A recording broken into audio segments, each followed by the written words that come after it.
What's going on, everybody? Welcome back to the channel. Big Dog Brett. Thanks so much for tuning in. Today we're going to be talking about the University of Georgia versus the upcoming University of Florida game in the swamp. Wrong. Welcome back to the channel, everybody. Big Dog Brett. Thanks so much for tuning in. Today we're going to be talking about the world's largest outdoor cocktail party, Florida versus Georgia, down in Jacksonville. So you guys hang tight. We're going to talk about it right after this.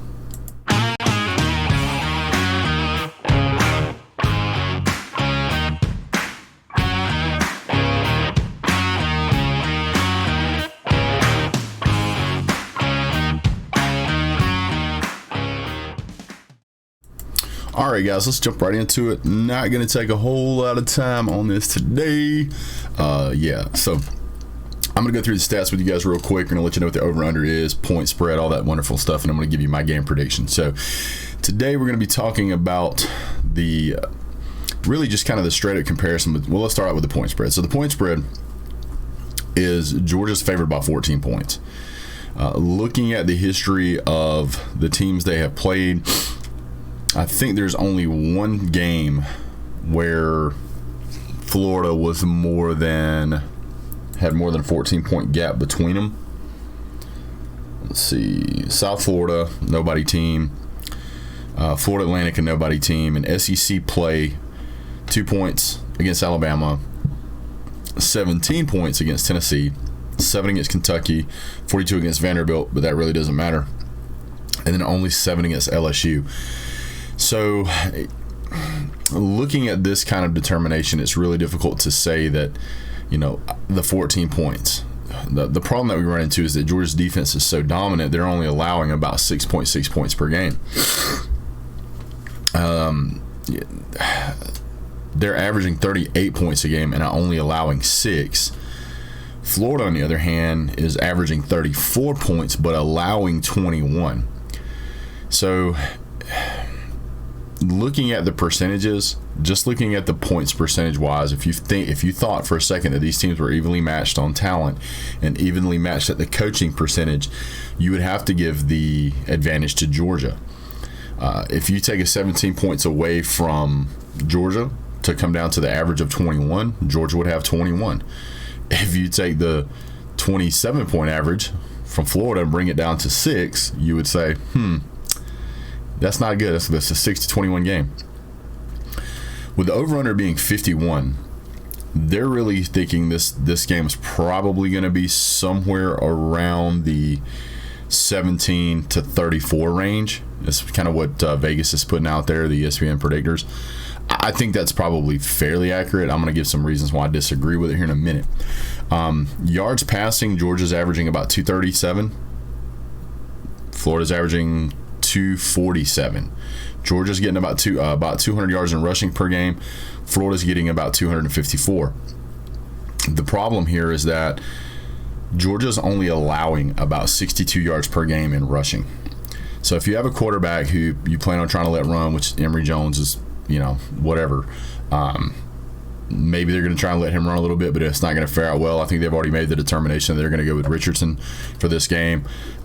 Georgia's only allowing about 144 yards in passing. Georgia is only allowing about 200 yards of total offense in a game, versus where Florida's allowing almost 350. Georgia's got a pretty dominant offense. Being around that 40 points per game average kind of gives you an indication of when you have a dominant offense. And Georgia's playing with a backup quarterback. Now, Stetson Bennett has been playing phenomenal. Stetson Bennett, if we go over here to stats real quick. By the way, I had all these stats laid out. Computer restarted, lost every bit of it. Shame on me for not saving it, you big dimmy. Stetson Bennett, 57 completions out of 82 attempts, right at 1,000 yards for an almost 70% completion percentage and an average of 12 yards, 89 long. At this particular junction in the season, he's ahead of every quarterback from last year and every quarterback in the country. So if you're looking at his completion percentage, I think it was at 9+ yards pass. If you have a yard that's a pass over 9 yards, his completion percentage is higher than Joe Burrow's, Tua's, all those guys from last year. Trevor Lawrence, he's higher than all those guys. So Stetson Bennett catches a lot of flack for, everybody wants to see JT Daniels, which is great, but he's absolutely balled out. He really has. He's only taken 2 sacks. He's thrown 2 interceptions, and he's thrown 11 touchdowns. So 11 for 2 is pretty solid numbers. If Georgia throws him in the mix, we're going to be just fine. Georgia's got a host of other talent out there that's really incredible. Now, if we jump over here and we look at Florida real quick, Florida stats. These allergies are killing me, guys. Emory Jones, which I was kind of surprised to know this. Emory Jones is averaging about a 68% completion percentage. He's thrown 10 touchdowns, but he's thrown 9 interceptions. So it's pretty crazy to see that they've thrown 9 interceptions, man. Emory Jones is just, what is going on in here? Good night. My daughter's cat was losing his mind. Got to go somewhere else, bruh. I'm busy. Anthony Richardson, relatively inexperienced, throwing for about 57% completion percentage. He's thrown for 5 touchdowns, but he's thrown for 3 interceptions. These 2 quarterbacks combined have thrown for 15 touchdowns and 12 interceptions. So basically, for every touchdown they throw, you can just about give away an interception. You do that against Georgia, who's already stout on defense. This game could get out of hand in a hurry. I don't believe Dan Mullen has a coaching capability right now to do much to circumvent all of the talent and physicality Georgia's putting on the field. Their 2 top rushers are their quarterbacks. Emory Jones at about 500 yards, Anthony Richardson at about 350 yards. Anthony seems to be a little better on the ground. He averages about 12 yards per carry, which is incredible. Emory Jones is about 5.8. Sacks play a big part of that. Then their running back actually comes in. They've got some serviceable running backs that are averaging about 5 to 6 yards a carry, which is really solid. Malik Davis, Damon Paris, Naquan Wright, and DeMarcus Bowman. All those guys are averaging pretty solid, but Davis, Pierce, and Wright get kind of an even spread of carries. So you jump over and you look at Georgia. Georgia's number 1 rusher is Zamir White. He's got over 400 yards on the season. He's averaging 5 yards a carry. James Cook, 6.3 yards a carry. Kendall Milton, which I think he's out for the season, was averaging 5. Stetson Bennett is averaging 7.8 yards a carry. Is it Kenny McIntosh is out? It's one of those 2 guys are out. Can't remember. Dejon Edwards, he's kind of new. He's getting it figured out. Ladd McConkey, who's a wide receiver, actually has 40 yards in rushing. Receiving, though, this is where you should be looking. For Georgia, Brock Bowers is averaging 16.6 yards per catch. 16.6. Has over 400 yards on the year. He's beating where Kyle Pitts' numbers were last year to tell you how good Brock Bowers is. Ladd McConkey, who's also kind of come out of nowhere, he's averaging over 17 yards a carry. He has almost 300 yards total. Jermaine Burton, which we kind of expected a lot from him, he's averaging over 17 yards a catch. He's a little over 225 yards, or right at 225 yards in receiving. Then you got Adonai Mitchell. He's averaging 15 yards a catch, 210 yards total on the season for 14 catches. Georgia will absolutely destroy you with the pass game. I know it doesn't seem that way. Georgia looks like a very run-heavy team. They've got 1,349 yards in rushing, but they've got 1,662 yards in passing. So, and the total numbers, they're averaging 14.3 yards per pass. They're averaging 4.8 yards per carry. Florida is actually almost dead even. They're averaging 12 yards a catch and 1,700 yards, 1,732 on the season, 6.3 yards per carry, 1,781 yards in rushing total on the season. Georgia is going to take this away. They're going to take away the rushing game. They're going to force you to have to run the ball. This is a team that likes to be balanced, and Georgia's going to absolutely disrupt that. If you put this game in the hands of a quarterback like Anthony Richards, who's averaging a 57% completion percentage, and about half of his touchdown passes are going for interceptions, this is going to be bad. Georgia could very easily get 2 takeaways in this game, could end up being 7 or 10 points for Florida and 40 to 45 points for Georgia.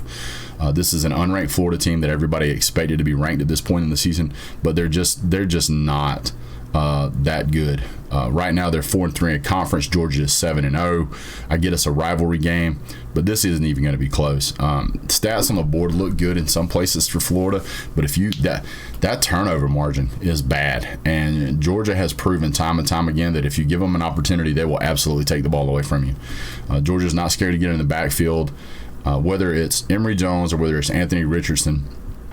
It's going to be bad. It's going to be bad. So you look at Florida.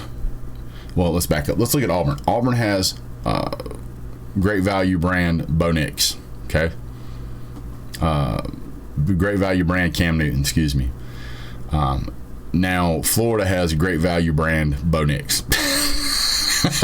To tell you the step down, it's not going to be. This game may start out a little bit jagged. We don't know if we're going to play Stetson Bennett or JT Daniels. I've been saying this all season. I'll say it again. It does not matter who Georgia starts. This is going to be pretty rough for Florida.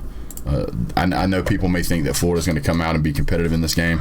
It's not. It's not even close. Todd Grantham has no answer for Georgia's defense. He's not going to have an answer for Georgia's defense. I don't believe that they have any idea of what to do against that Georgia offense either. I don't think they have any real skill playmakers that can match up with what Georgia's going to bring. Georgia's still playing with a little bit of a banged up team. We don't know who's going to step out on the field. I don't think you're going to see George Pickens down there. I know a lot of people is like, George Pickens might be back for the Florida game. He might be, but the problem is that George Pickens is still healing, and we only have a 70-man roster that we can carry down to Florida. So if you're going to take a 70-man roster to an away game, you're not going to take a bunch of guys that may be ineligible to play because of injury. When I mean ineligible, I mean they just physically can't do it. Florida's going to have their hands full. Florida's going to have their hands full. This game could get away from Florida early. I expect to see Georgia absolutely start out with some passing. They're going to make you understand that Brock Bowers is a beast. You're absolutely going to see Ladd McConkey burning people over the top. You're going to probably going to see a pretty heavy dose of the run game in the second half. Georgia's going to run up a score, and then they're just going to grind clock. And that's what's going to happen. So if you're asking me what I think the score is going to be, I think Georgia's absolutely going to wail on Florida. I think this is a little bit of a revenge game, in my opinion. I'm going to jump out here, and I'm going to say this is my score for the game. Like it or not, ready or not, here we go. Georgia, 41. Florida, 10. So that will give you your 51 points, and that would be blowout fashion for Georgia. I could understand if they get another field goal or a trash touchdown at the end, but I really think that it's going to be something along those lines. So give me a second here. I hate how that does that, but yeah. So Georgia, 41. Florida 10. If I was betting this game, I would take the under. But I would be inclined to take Georgia and give the points. That would be my opinion. So, all right, guys. Well, I appreciate it. Georgia's going to go down there and work them over real good. Really appreciate you guys. Trying to get to 5,000 subscribers. Don't forget to hit like, subscribe, and share if you made it this far in the video. You guys are awesome. Go check out the merchandise store, teespring.com/Big Dog Brett's Doghouse. See you guys over there. Hit me up on Twitter. You guys are awesome. Really appreciate it. Have a great day. God bless. Go Dogs.